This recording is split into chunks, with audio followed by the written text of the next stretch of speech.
Good morning, magandang araw. Dito ako sa likuran ng bahay kasi naglibing ako ng mga sisiw.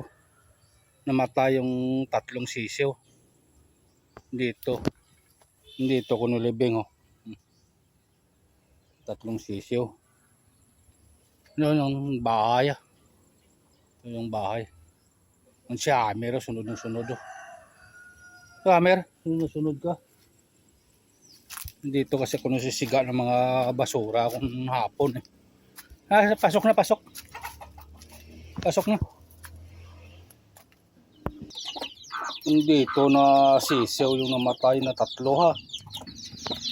Parang hindi sila masyado na parang weak sila eh. Ito naman sa kabila, 3 na lang natira man ha. Yung sisiw niya. Sa 7, 3 na lang natira. Dito, walang bawas lahat. Puro buhay, puro lumang malaki na malaki na sila. Kaya pwede na kunin yung nanay niya dito para yung sisiw na lang. Ito yung isa lang na natira. Yung kasi hindi ko nilagay sa brooder. Ganitong nanay niya nga ito eh. Isa na lang natira yung sisiw mo. Tapos ito, naglilimlim. Ito ang dami yung itlog isa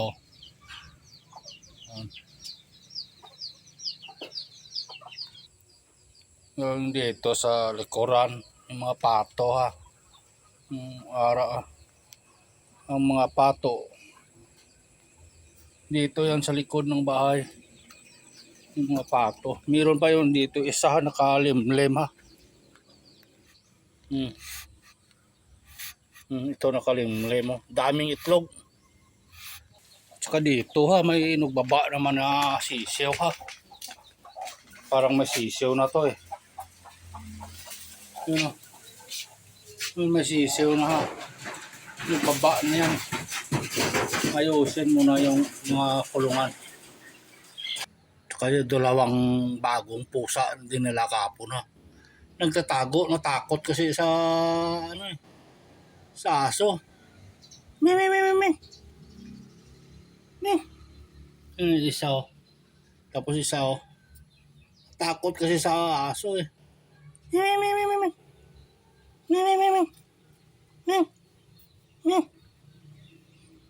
Ayaw umalis eh.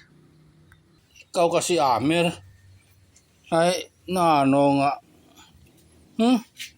naano ka naano ka ha. Si Amer nga kasi sunod nga bawa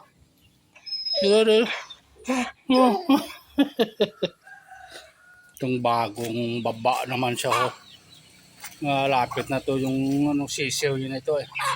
Bumaba kasi ito yung kahapon tinanim ko na ako tanglad bababa eh, kababa lang eh. Tingnan mo si Amira sunod ng sunod ha. Sunod ng sunod.